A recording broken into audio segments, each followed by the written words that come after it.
Hello and welcome to this lecture. Today we are going to discuss non-pharmacological therapy.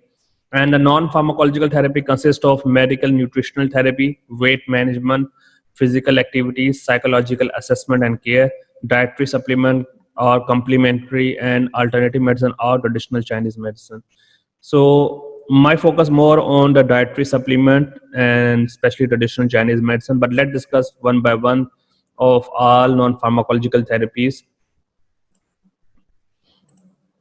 And when we talk about the medical nutritional therapy, it is very important part to maintain the lifestyle of the diet because obviously the glucose level is high, and if you take more and more sugar, then obviously it will further increase your blood glucose level, and it is very important. So the main important is that we must need to control our carbohydrates, and we need to control our saturated fats, and carbohydrate is the primary contributor to post meal glucose level. So again we need to maintain that food and lifestyle. Even the fruits, we cannot take all the foods. The patient can never take all the fruit because fruits also contain the glucose level, so we need to maintain them.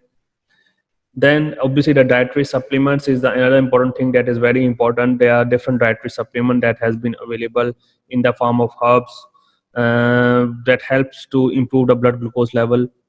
Some of the dietary supplements that is very famous is the use of chromium, magnesium, vitamin D, cinnamon is important, and it have a lot of health benefits from that.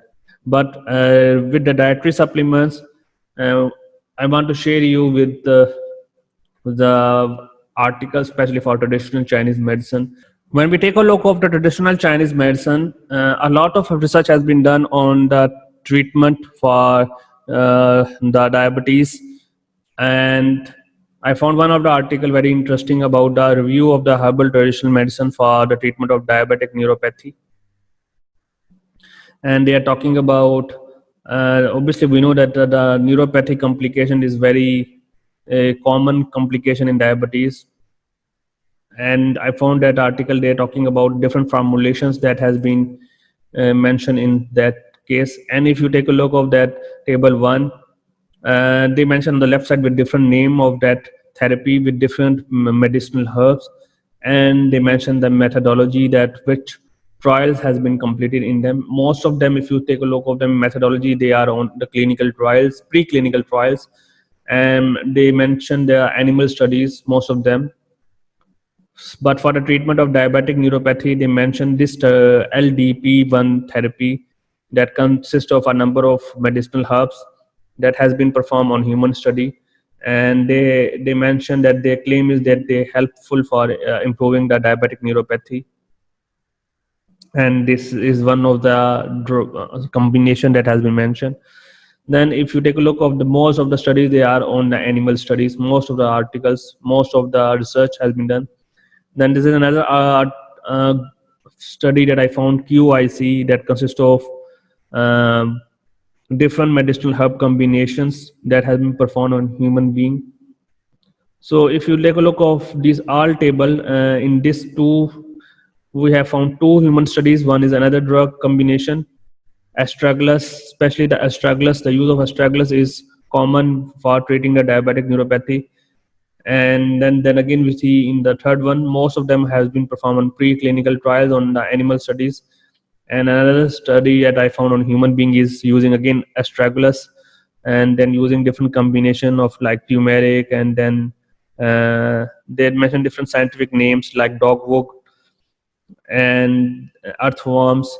So these four studies or five studies I found them there is responsible for treating diabetic neuropathy that has been performed in human studies, whereas most of studies that has been performed in human being are on the whereas most of the studies that has been performed are on the animal, not on human studies. So you can take a look of this article, especially for the treatment of the diabetic neuropathy, especially for treating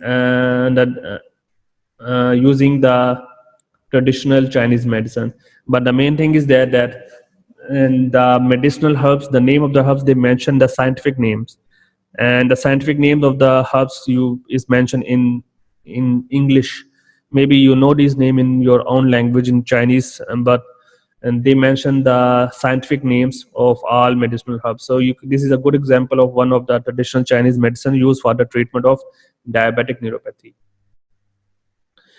If you go back to the slide, we see that medicinal nutritional therapy I discussed. Then I'll discuss about some dietary supplements and complementary alternative medicines or traditional Chinese medicine.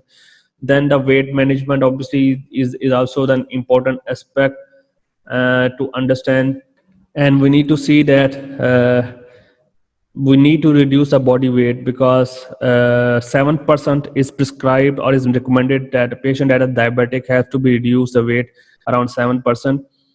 How it could be possible? By increasing the physical activity, and it is not that you can suddenly reduce the weight. It can be reduced slowly and steadily, and we can measure in terms of per week.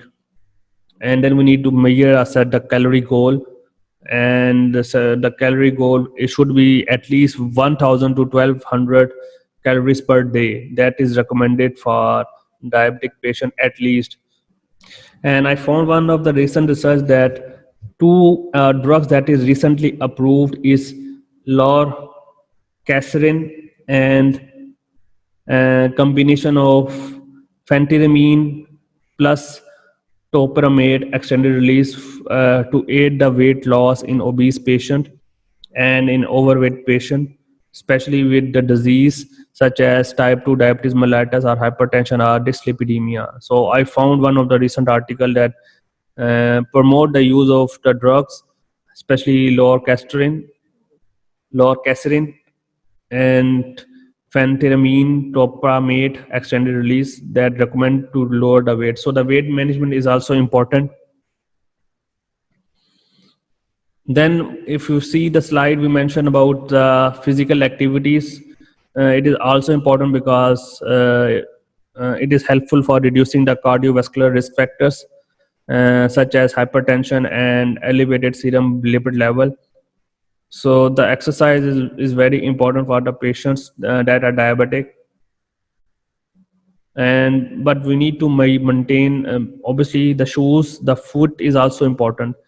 Excessive or extensive physical activities also may be sometimes disrupting to your foot and your body, so you need to maintain it.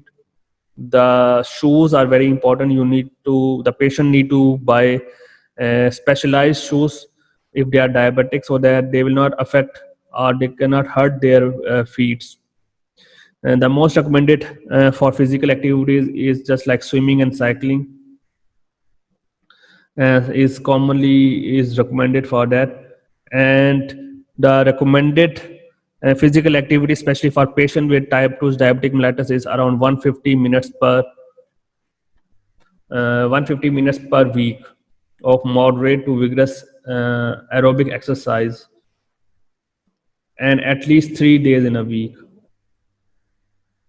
and not consecutively 2 more days. So that is very important, that we need to have moderate to vigorous aerobic exercise at least 3 days in a week. And the exercise not like consecutive 3 days, it's just like one day, then you take a break, then next day, then you take a break, or it could not be exceeded more than 2 days consecutively.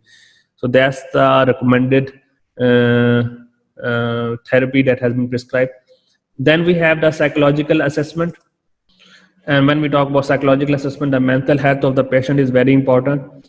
And in the psychological assessment, we need to see patient stress conditions, depression, anxiety, or eating disorder, or cognitive impairment, because stress and anxiety can worsen the diabetes mellitus. Plus the eating disorders, like sometimes some people like to eat everything when they are bored, they have nothing to do, so they can trigger the diabetes. Obviously you take more sugar intake, and then obviously you can expect that you feel better. No, you may feel diabetic later on, maybe because of the resistance that could be developed. So this is important. Then cognitive impairment as well. These are the psychological assessment that need to be assessed, because maybe sometime the diabetes is not in your body is normal, but sometimes these stress condition and depression can lead to diabetes temporarily for a short period of time. So these are the things that is very important in the non-pharmacological management of the diabetes mellitus. So thank you so much for today's lecture. Hope to see you again.